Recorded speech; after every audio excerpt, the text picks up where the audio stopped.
Des engins de pêche précaires, des types de bateaux en mauvais état et une activité de capture du poisson sans règles fixes. Voilà quelques-unes des difficultés majeures de la pêche artisanale en Afrique. Une pêche caractérisée par l'informel. La situation est identique dans tous les pays en développement. Cet état de choses complique davantage la collecte de données statistiques du secteur de la pêche artisanale. En Afrique centrale, l'Organisation des Nations Unies pour l'alimentation et l'agriculture FAO apporte un appui à la Commission régionale des pêches du Golfe de Guinée, COREP. C'est pour le renforcement des capacités à la collecte des données dans 7 États membres. Le Congo, le Gabon, le Cameroun, Sao Tomé et Principe, la République démocratique du Congo, la Guinée équatoriale et l'Angola. Les statistiques, notamment de la FAO, ce sont des données que les pays envoient à la FAO. Mais ces données-là sont sous-estimées. Sous-estimées pourquoi? Parce qu'il y a une mauvaise collecte.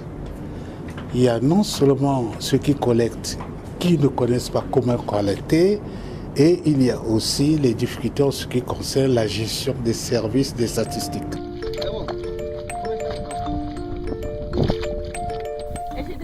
Pour répondre de manière efficace au challenge, le projet a développé un système de collecte de données utilisant les nouvelles technologies de l'information et de la communication.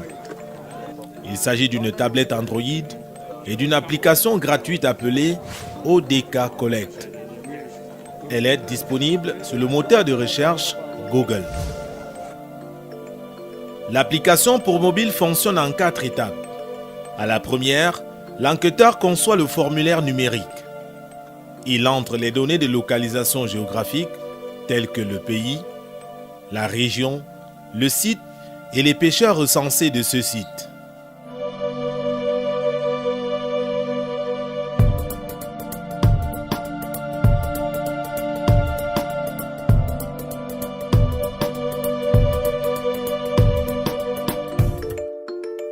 À la deuxième étape, l'enquêteur collecte les données sur le terrain à l'aide de sa tablette numérique.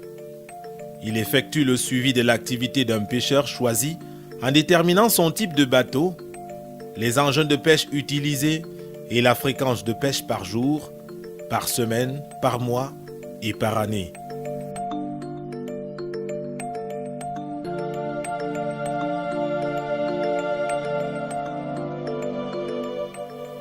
Ensuite, il saisit les données de capture.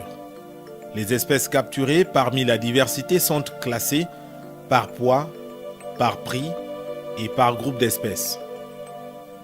L'enquête s'achève par la sauvegarde du formulaire après enregistrement des coordonnées GPS. Le formulaire finalisé est envoyé dans le serveur. À la troisième étape, les données sont sauvegardées dans le serveur cloud du moteur de recherche Google. Quatrième étape, les informations sont sauvegardées sur la base de données nationale, puis transférées à la base de données sous-régionale COREP.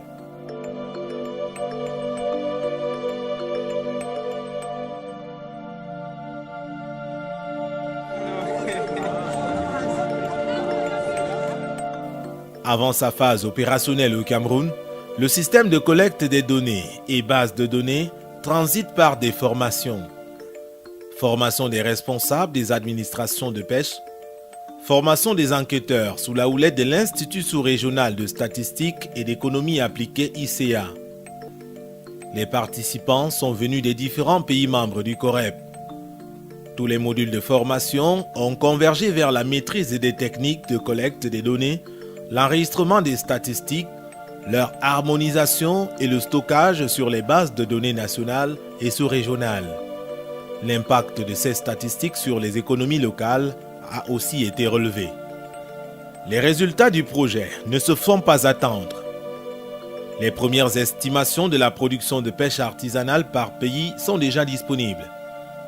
Au Cameroun, par exemple, entre 2010 et 2013, la moyenne de statistiques de capture de la pêche artisanale maritime continue se fixant en dessous de 50 000 tonnes. Dès l'opérationnalisation du système mobile de collecte en 2014, la courbe des statistiques a pris de la hauteur, atteignant le pic d'environ 210 000 tonnes, soit une augmentation de plus de 150 000 tonnes. La base de données de Sao Tomé affiche également une évolution des captures depuis 2014. La courbe avoisine 12 000 tonnes en 2015 contre 5 000 en 2010, soit une augmentation de 7 000 tonnes. Ces différentes évolutions observables dans tous les pays membres du COREP sont le fait des appuis du projet de renforcement de la collecte des données de pêche en Afrique centrale. La pêche, c'est une activité économique, un secteur qui est important pour les économies des pays de la sous-région, et donc les données statistiques, elles doivent servir aussi à alimenter la réflexion sur l'élaboration et la mise en œuvre des politiques publiques, et bien sûr documenter les potentialités que ce secteur peut apporter à l'économie des pays. Donc c'est important pour les ministères des pêches, à travers notamment l'allocation budgétaire, de pouvoir faire ressortir le poids et l'importance de la pêche. Le secteur de la pêche est un réservoir de potentialités. La mise en place des données statistiques fiables est une contribution importante à l'élaboration de la politique publique pour la gestion rationnelle et durable du secteur. L'impact d'une exploitation maîtrisée des ressources halieutiques par la pêche artisanale sur le développement socio-économique est certain. Pour que le système de statistiques de pêche reste à la fois fiable et pérenne, il est nécessaire d'assurer les budgets de fonctionnement et d'investissement des services nationaux de la statistique.